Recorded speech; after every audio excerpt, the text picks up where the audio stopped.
soki tozokata ba légumes na biso.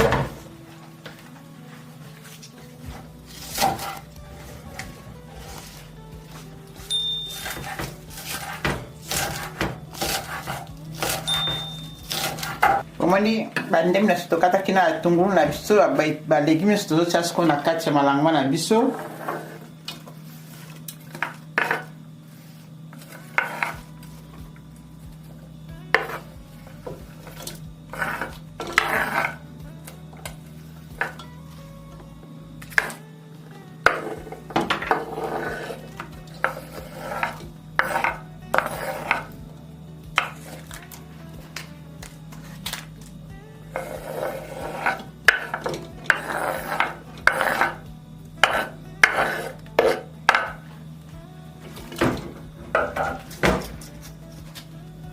De levain na biso totie na kati.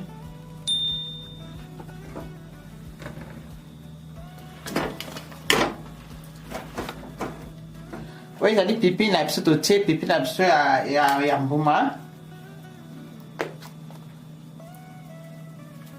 Poivre blanc na biso.